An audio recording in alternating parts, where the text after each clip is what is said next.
وزیر اعظم کے روٹ پر رکاوٹ پیدا کرنے والی بھینسوں کو قید اور مالک پر بھاری جرمانہ عائد کر دیا گیا۔ جی ہاں ناظرین، تبدیلی آ نہیں رہی، آ چکی ہے۔ انسانوں کے ساتھ ساتھ اب ملک میں بھینسوں کو بھی ہر سزا و جزا سے گزرنا پڑے گا۔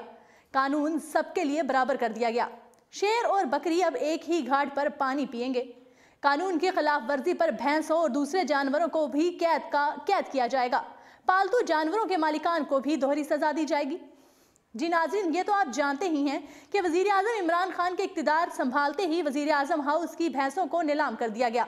میاں نواز شریف کی ان لاڈلی اور پالتو بھینسوں کو نیلام کرنے کے لیے جو پرچار کیا گیا وہ بھی کسی سے ڈھکا چھپا نہیں۔ اور تو اور پی ٹی آئی کے سینئر وزیر اعظم سواتی کو بھی بھینسوں سے ٹکر لینا مہنگا پڑ گیا۔ اور اب تو وزیر اعظم عمران خان کے روٹ میں رکاوٹ ڈالنے والی بھینسوں کو قید میں ڈال دیا گیا ہے اور ساتھ ہی اس کے مالک کو 2.5 لاکھ روپے جرمانہ بھی کر دیا گیا ہے۔ خبر کے مطابق میٹروپولیٹن کارپوریشن کے شعبہ انوائرمنٹ نے وزیر اعظم عمران خان کے روٹ میں خلل ڈالنے والی بھینسوں کے مالک کو 2.5 لاکھ روپے کا جرمانہ عائد کر دیا۔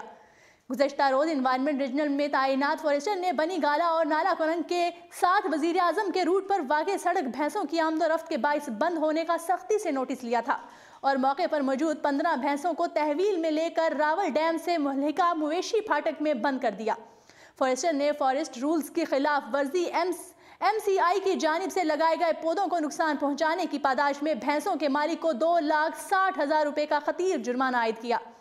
ڈائریکٹر ریجنل کی جانب سے متعلقہ اہلکاروں کو ہدایت کی گئی کہ وہ بنی گالا ملپور میں واقع غیر قانونی باڑوں کو نوٹسز جاری کریں اور مری روڈ پر پھرنے والے لاوارث جانوروں کو فوری طور پر تحویل میں لینے کے بھی احکامات جاری کیے گئے ہیں۔ وزیر اعظم عمران خان کے روٹ میں خلل ڈالنے پر بھینسوں کے مالک کو عائد جرمانے کی خبر سامنے آئی تو سوشل میڈیا صارفین نے ملے جلے رد عمل کا اظہار کیا، جن میں سے زیادہ تر تعداد تنقیدی تبصروں پر مشتمل تھی۔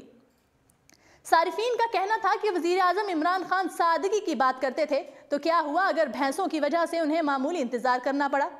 ایسے میں بھینسوں کے بیچارے مالک پر 2.5 لاکھ روپے جرمانے کا بوجھ ڈالنا قابل مذمت ہے۔ ایسا ہرگز نہیں ہونا چاہیے تھا۔ یہ بھینس عمران خان کے وزیر اعظم بننے سے پہلے بھی اسی جگہ موجود تھی۔ ان کے مالک کو بھاری جرمانہ کر کے اس کے ساتھ اور روزگار کو ختم کر دیا گیا، جو انتہائی ظلم ہے۔ جی ناظرین، اردو پوائنٹ سے فی الوقت اتنا ہی۔